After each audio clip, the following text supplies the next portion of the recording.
ಭೇಟಿ ಮಾಡ್ತಕ್ಕಂಥದ್ದಕ್ಕೆ ಹೋಗಿ ನಾನು ಏನು ಸಲಹೆ ಕೊಡಲಿ? ಈಗ ಅವರೇ ತುಮಕೂರಿನಲ್ಲಿ ಭಾಷಣ ಮಾಡಿದ್ರು, ಕುಮಾರಸ್ವಾಮಿ 2 ಬಾರಿ ಮುಖ್ಯಮಂತ್ರಿಯಾಗಿ ಏನು ಕಿತ್ತಾಕಿದ್ದಾರೆ ಅಂತ. ಅದೇನೋ ಪದ ಬಳಸಿದ್ರು, ಏನು ಹರಿದವ್ರೆ ಅಂತ. 2 ಬಾರಿ ಮುಖ್ಯಮಂತ್ರಿಯಾಗಿ ಹರಿದಿರೋದು ಏನು ಅಂತ ಅಂದರು. ಯಾಕೆಂದರೆ ಎಲ್ಲದಕ್ಕೂ ಸಾಕ್ಷಿ ಗುಡ್ಡೆ ಕೇಳ್ತಾರೆ.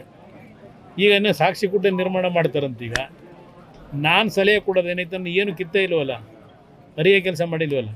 ನನ್ನ ಹತ್ರ ಬಂದು ಸಲಹೆ ಏನು ತಗೋತಾರೆ?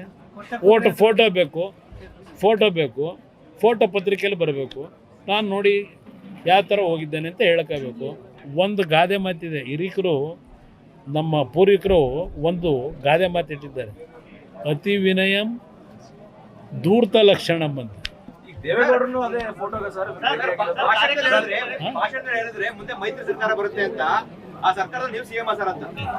ನನಗೆ CM ಆಗಬೇಕು ಅನ್ನೋದಕ್ಕಿಂತ ಹೆಚ್ಚಾಗಿ ನನ್ನ ಜನನ ಉಳಿಸ್ಬೇಕು.